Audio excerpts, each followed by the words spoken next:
ஜோதா,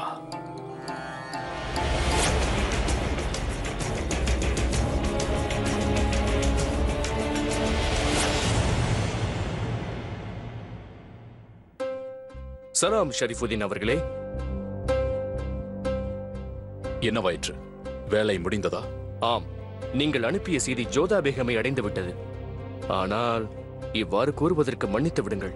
எனக்கென்னவோ அவர்கள் தங்களை காண வருவார்கள் என்று தோன்றவில்லை. ஆனால் எனக்கு முழு நம்பிக்கை இருக்கிறது. அந்த மடலை படித்த பிறகு ஜோதா பேகத்தால் நிச்சயம் என்னை சந்திக்காமல் இருக்க முடியாது. மன்னிக்க வேண்டும் முசூர், அவர்கள் நினைத்தாலும் சந்திக்க முடியாத அளவிற்கு தாங்கள் அந்த மடலில் அப்படி என்னதான் எழுதியிருந்தீர்கள்? முக்கியமான செய்தி. அந்த செய்தியை படித்த பிறகு அவரால் நிம்மதியாக இருக்க முடியாது. அவள் ஒரு ராஜபுத்திரி ஆயிற்றே. ஒரு ராஜபுத்திர பெண்ணுக்கு தன் கணவரின் உயிரை விட வேறு எதுவும் பெரிதாக இருக்க முடியாது. கணவரின் உயிரை காப்பாற்றுவதற்காக எந்த ஆபத்தையும் எதிர்கொள்வார்கள். ஆனால் யாரிடமிருந்து ஷெஹன்ஷாவிற்கு ஆபத்து வரப்போகிறது? அவருடைய மைத்துனரிடமிருந்து. என்னிடமிருந்து அல்ல, அவருடைய இன்னொரு மைத்துனர் அபுமாலியிடமிருந்து.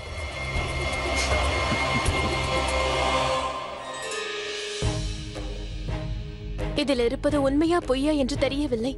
ஆனால் என் நிம்மதி போய்விட்டது. ஒருவேளை ஷெரீஃபுதீன் கூறுவது உண்மையாக இருந்தால் பிறகு. ஜோதா, எனக்கு அந்த ஷெரீஃபுதீன் மீது கொஞ்சமும் நம்பிக்கை இல்லை. அவரே ஷெஹன்ஷாவிற்கு எதிராக திட்டம் தீட்டியவர். பிறகு எவ்வாறு அவரை நம்ப முடியும்?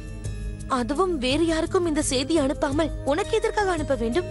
ஒருவேளை இது அவன் சூழ்ச்சியாக இருந்தால்? அவ்விதமாக நானும் யோசிக்கிறேன். சிறையில் இருக்கும் ஷெரீஃபுதீனுக்கு ஷெஹன்ஷாவின் உயிர் ஆபத்தில் உள்ளது என்பது எப்படி தெரிந்திருக்கும்? இப்படி இருக்குமோ? விடுதலையான பிறகு ஆதம் கான் ஷெஹன்ஷாவிற்கு எதிராக திட்டம் தீட்டுகிறாரா? ஒரே அறையில் இருந்ததால் இது தெரிந்திருக்க கூடும். அதனால் உண்மையை தெரிந்து கொள்ள அவனை சந்தித்தாக வேண்டும். எவ்வாறு சந்திப்பாய் ஜோதா? ஷெஹன்ஷாவின் அனுமதி இல்லாமல் அவர் கைது செய்தவரை எவ்வாறு சந்திக்க முடியும்?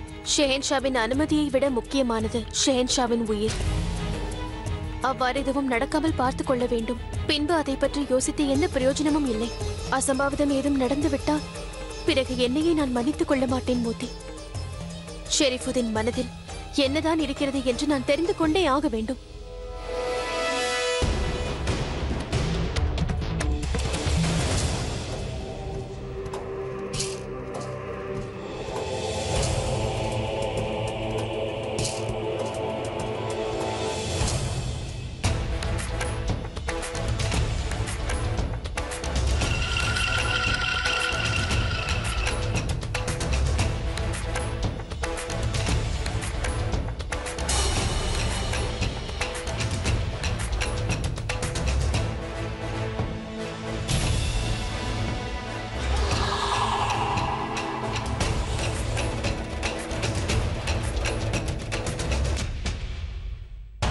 யாருக்கும் இந்த விஷயத்தை பற்றி எந்த விவரமும் தெரியாதே. கூறுங்கள், எதற்காக என்னை இங்கு வரச் சொன்னீர்கள்? தங்களிடம் பேச நினைத்தேன். எவ்வளவு காலமாக நான் தனிமையில் இருக்கின்றேன். என்னிடம் யாரும் பேசுவதே இல்லை. இந்த கம்பிகளும் பேசாது. ஆனால் இங்கு சுவர் அவ்வப்போது என்னிடம் பேசும். தாங்கள் கேள்விப்பட்டிருப்பீர்கள், சுவருக்கும் காதிருக்கிறது என்று. அந்த சுவர் கேட்ட செய்தியை என்னிடம் கூறியது. அதைத்தான் நான் தங்களிடம் கூற விரும்புகிறேன். நான் இங்கு வந்தது ஷெஹன்ஷாவிற்கு ஏற்பட போகும் ஆபத்தை பற்றி தெரிந்து கொள்வதற்கு. உங்கள் மனைவி உங்களை அளவுக்கு அதிகமாக நேசிக்கிறாள். அதனால் தான் நான் இங்கு வந்தேன். இல்லை என்றால் நீங்கள் செய்த துரோகத்திற்கு நான் இங்கு வந்திருக்க மாட்டேன். ஷெஹன்ஷா என்னை கொன்று விடுவார் என்று கனவு கண்டீர்கள். அவ்வாறு நடக்கவில்லை என்றாலும் நான் உங்களை என்றும் மன்னிக்கவே மாட்டேன். எனக்கு தெரியும், நான் மிகப்பெரிய தவறு செய்துவிட்டேன். எனக்கு தெரியும். தங்களுக்கும் ஷெஹன்ஷாவிற்கும் உடல் அளவில் உறவு ஏற்படவில்லை.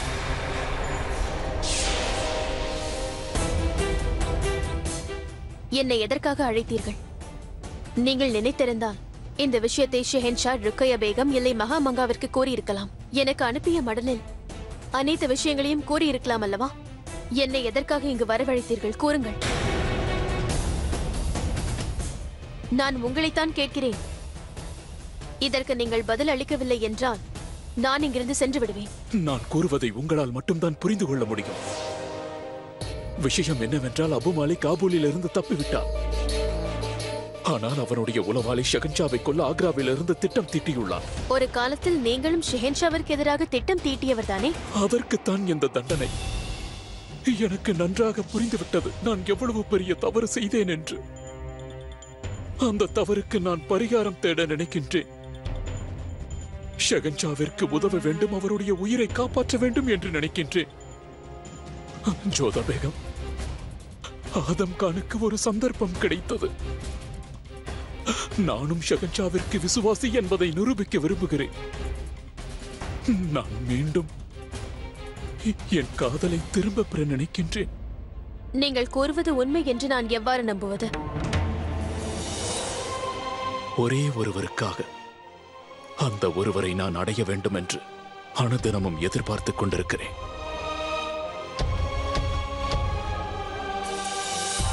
அவரை நான் ஆழமாக காதலிக்கின்றேன். அவளுடைய நீண்ட கூந்தல், அவளுடைய அழகான முகம், அவளின் மயக்கும் அழகு, அவளை நான் நினைத்துக் கொண்டே இருக்கிறேன்.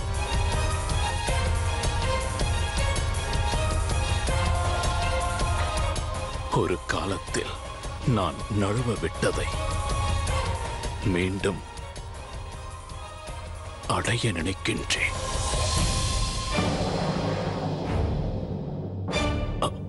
பக்ஷிபானு, அவளுக்காகவாவது நான் கூறுவதை நம்புங்கள்.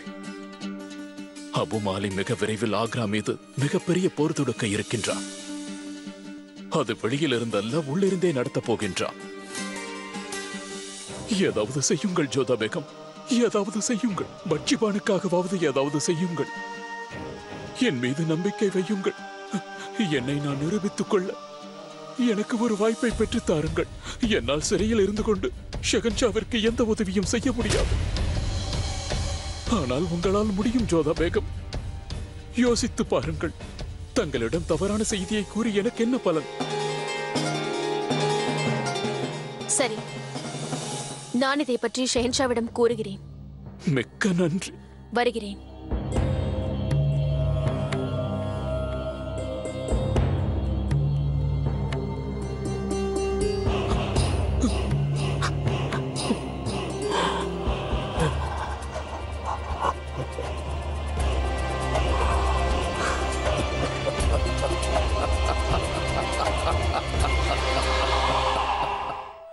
எனக்கு ஒன்றுமே புரியவில்லை.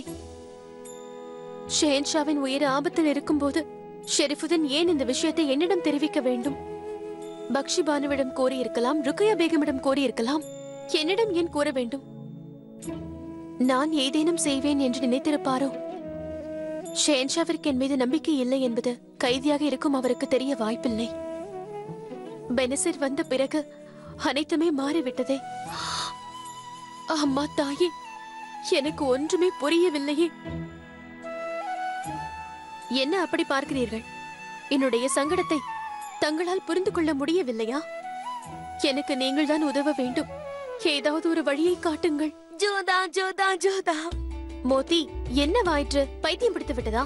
நான் சொல்லும் செய்தியை நீ கேட்டால் பிறகு உனக்கு தான் பைத்தியம் பிடித்துவிடும்.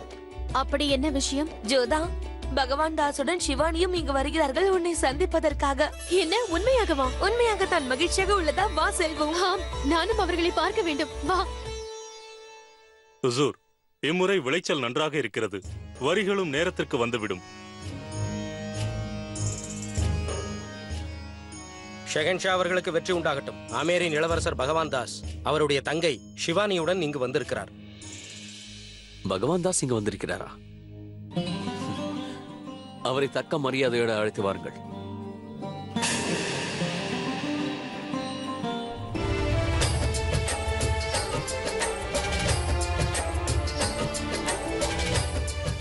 வணக்கம் ஷகன்ஷா. வணக்கம் மாமா அவர்களே. ஆதா பகவான் தாஸ் அவர்களே, நல்வரவாகட்டும்.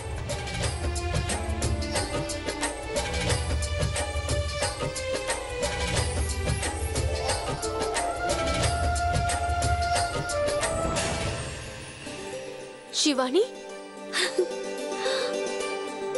நன்றாக. திடீரென்று தாங்கள் ஆக்ரா வந்துள்ளீர்கள், ஏதாவது முக்கியமான காரணமா? ஒன்றுமில்லை. தந்தையார் புனித நீராட மதுரா வந்திருக்கிறார். ஜோதாவை பார்க்க வேண்டும் என்று சிவானியும் பிடிவாதம் பிடித்தாள். அதான் என்னோடு அழைத்து வந்தேன். புனித நீராட தந்தையார் இங்கு 10 நாள் தங்குவார். அதுவரை சிவானி ஜோதாவோடு இங்கு இருக்கட்டும் என்று அழைத்து வந்தேன். நல்ல விஷயம். சிவானி முதல் முறையாக இங்கு வந்திருக்கிறாள். இங்கு அனைத்தையும் சுற்றி பார்க்கலாம், அக்காவோடும் பேசிக் கொண்டிருக்கலாம். சரியான சமயத்தில் தான் வந்திருக்கிறீர்கள். சில நாட்களாக ஜோதா பேகம் உங்களை பற்றி தான் கூறிக்கொண்டிருந்தார். பார்த்தீர்களா ஜோதா பேகம்? உங்கள் தாய் வீட்டிலிருந்து யாரையாவது பார்க்க வேண்டும் என்று நினைத்தீர்கள் அல்லவா? அதிர்ஷ்டம் உங்கள் பக்கம்தான். அடடா சிவானி, வணக்கம் மகாராணி அவர்களே. நன்றாக இரம்மா. உன்னை பார்த்ததில் மிக்க மகிழ்ச்சி. ஜோதா பேகம், சிவானியை தங்களோடு அழைத்துச் செல்லுங்கள். இவர்களை உபசரிப்பதில் எந்த குறையும் இருக்கக்கூடாது, கவனமாக இருங்கள். வா. வருகிறேன்.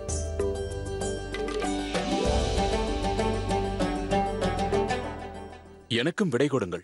இப்போதுதானே வந்தீர்கள், 2 நாட்கள் கழித்து செல்லலாமே. உங்கள் கட்டளைக்கு அடிபணிக்கிறேன் ஷகன்ஷா. ஆனால் தந்தையிடம் செல்வது அவசியம். அவர் 10 நாட்கள் தங்குவார் என்று இப்போது நீங்கள் தானே கூறினீர்கள். அதனால் தாங்களும் இங்கேயே இருங்கள். அவ்வாறே ஆகட்டும் ஷகன்ஷா.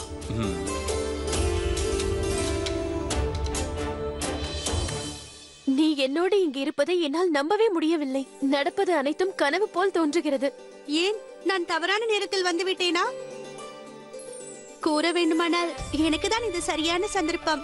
நான் தந்தையாருடன் தங்களை பார்க்க வந்து விட்டேன். இல்லை என்றால் ஆமீரிலிருந்து நான் எங்கே வெளியே வருவது? நான் கூற வந்த அர்த்தம் அதுவல்ல. நீ விருப்பப்பட்டால் எப்பொழுது வேண்டுமானாலும் இங்கு வரலாம். நான் உன்னிடம் சிறிது... அக்கா, என்ன விஷயம்? மனம் திறந்து கூறுங்களேன். கண்டிப்பாக உங்கள் மனதில் ஏதோ ஒன்று இருக்கிறது. மாமாவும் பார்ப்பதற்கு மகிழ்ச்சியாக இருக்கிறார். அக்கா, ஏதாவது நல்ல செய்தி இருக்கிறதா? இல்லை என்றால் அது காதல் செய்யும் லீலையா? அப்படியா? பெரியவளாகி விட்டாயா? உன் அக்காவிடமே காதலை பற்றி பேசிக் கொண்டிருக்கிறாய். நான் பெரியவளாகி விட்டேன். நீ சுகன்யா அக்காவிடம் என்னென்னவெல்லாம் பேசுவாயோ என்னிடமும் அவ்வாறே பேசலாம். அப்படியா?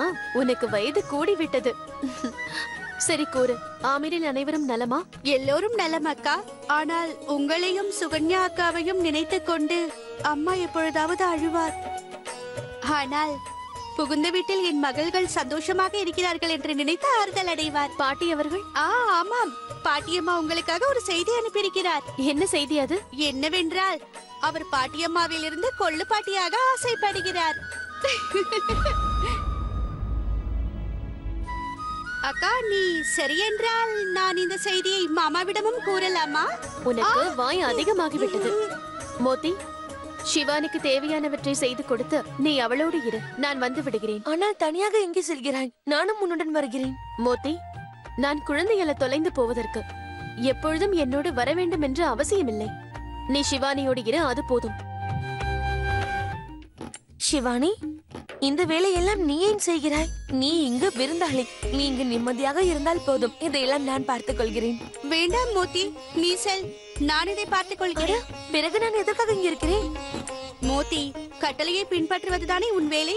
என் கட்டளையை பின்பற்றி நீ இங்கிருந்து சென்று விடு.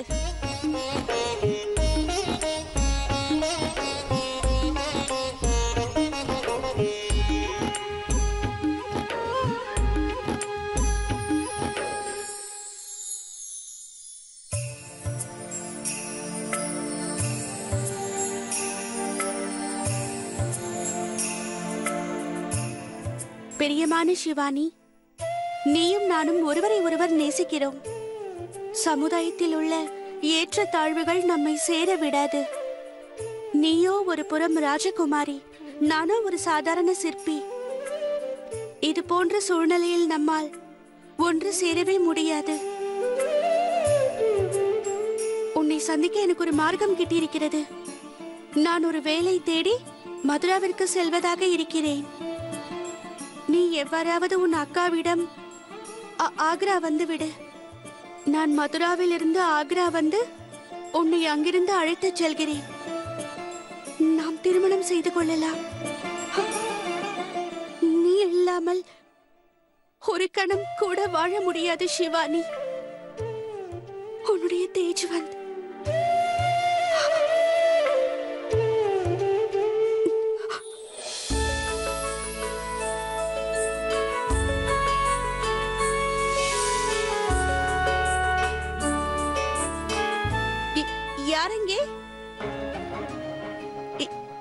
பாருங்கள், என்னுடைய சீப்பு விழுந்து விட்டது. எடுத்து தாருங்கள்.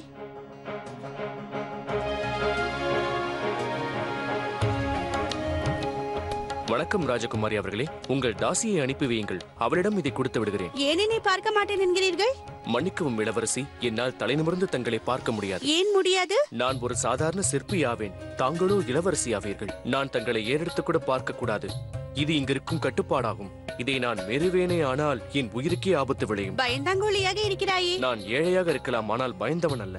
என்னுள் தாங்கள் காண்பதெல்லாம் ஒரு கட்டுப்பாடு மட்டும்தான். இதை நான் பின்பற்றியே ஆக வேண்டும். அவ்வாறென்றால் ஒரு இளவரசியின் கட்டளையை நிறைவேற்றுவதும் உன்னுடைய கடமையாகும். நான் உனக்கு கட்டளை இடுகிறேன். என் சீப்பை நீ எடுத்துக்கொண்டு வா. தயவு கூர்ந்து என்னை மன்னித்தருளுங்கள். என்னால் அதை செய்ய இயலாது.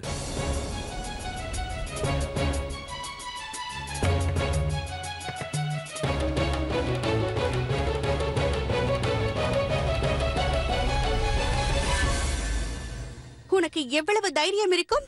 இளவரசி கூறினாலும் கேட்க மாட்டாயா? அடக்கடவுளே, இது மிகவும் அழகாக இருக்கிறது. தங்களை இங்கு வரவழைத்ததற்கு என்னை மன்னித்தருளுங்கள்.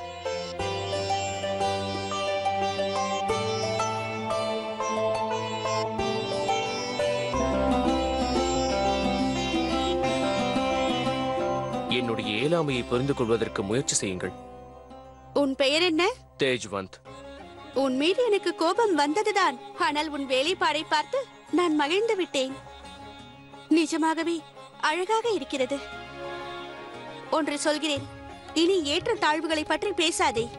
ஒருவன் தான் செய்யும் வேலையால் தான் பெரியவனாகிறான். நீ உன்னுடைய வேலையில் மிகவும் திறமைசாலி. உண்மையை கூற வேண்டும் என்றால் நீ மாபெரும் கலைஞன்.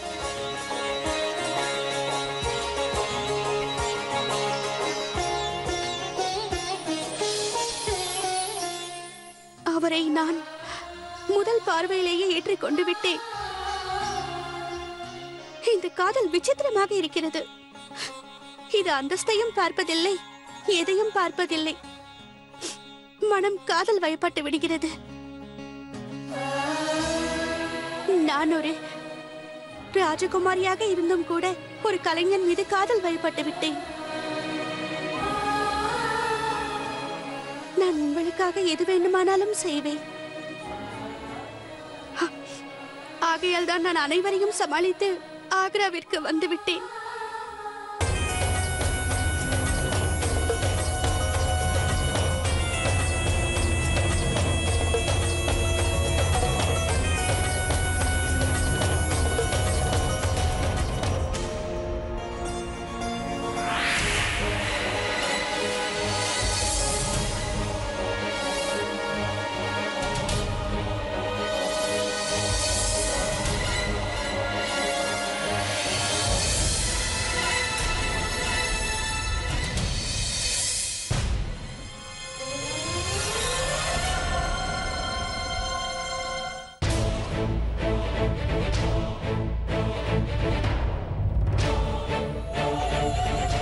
இந்த பெனசீரியை தீண்டும் அளவிற்கு உன்னிடம் போதிய விஷயம் இருக்கின்றதா என்ன?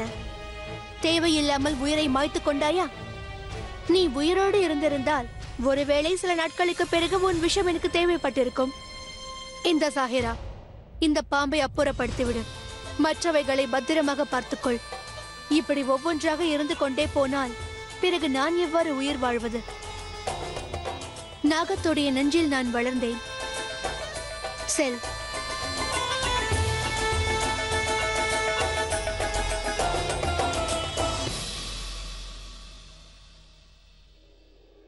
ஆதாப் அண்ணன் அவர்களே.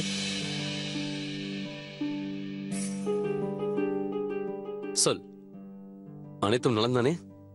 இல்லை அண்ணன் அவர்களே, தங்களது கட்டளையின்படியே அபுமாலியை பற்றி நான் விசாரித்து பார்த்தேன். அப்போது மக்சூத் கான் அறையில் எனக்கு இந்த மடல் கிடைத்தது. இதை பெனசீர் தன் அந்தப்புறத்திலிருந்து தன் தாயாருக்கு எழுதியுள்ளார். மக்சூத் கான் இந்த மடலை அனுப்புவதற்கு முன்பாகவே அவன் இறந்து விட்டான். பெனசீர் அபுமாலியின் மாளிகையில் இருந்தவள் என்பதை தாங்கள் மறந்துவிட்டீர்கள் அண்ணா. தனது தாயாருக்கு மடல் எழுதுவது தவறில்லையே. தாயாருக்கு மடல் எழுதுவது தவறு என்று நான் கூறவில்லை அண்ணா. ஆனால் இந்த மடல் எழுதப்பட்ட விதம்தான் சந்தேகத்தை ஏற்படுத்துகிறது. அண்ணா, இந்த மடல் உருதுவில் எழுதப்படவில்லை. பெனசீர் முசல்மான், காபூலிலிருந்து வந்தவள். அப்படி இருக்கையில் மடலை அவள் ஏன் உருதுவில் எழுதவில்லை? சரி, அதில் உள்ளதை படித்து காட்டு. நான் என்ன செய்வேன் தாயே? மனம் என் பேச்சை கேட்க மறுக்கிறது. ஏன் என்னை காண மறுக்கிறீர்கள்? மனதில் நீங்கள் இருக்கும்போது எனக்கு ஏன் இந்த கவலை? ஏன் என்னை விட்டு விலகினீர்கள்? எதற்காக ஊரை விட்டு சென்றீர்கள்? போகும் பாதை தெரியாமல் தவிக்கும் பேதை இங்கே. மடலை மனப்பாடம் செய்து விட்டாயா? இந்த மடலை நான் மீண்டும் மீண்டும் படித்ததால் இது எனக்கு மனப்பாடமாகிவிட்டதண்ணா. மிகவும் மகிழ்ச்சியாக இருக்கிறது இந்த வயதில் உன் அரசியல் ஆர்வத்தை பார்ப்பதற்கு. ஒன்றை மட்டும் புரிந்து கொள், முழுவதும் தெரியாமல் நாம் எந்த முடிவும் எடுக்க முடியாது. அந்த மடலை என்னிடம் கொடு. இதை பற்றி நான் பெனசிரிடம் விசாரணை செய்கிறேன். சரியான அவர்களே. ஆதாம்.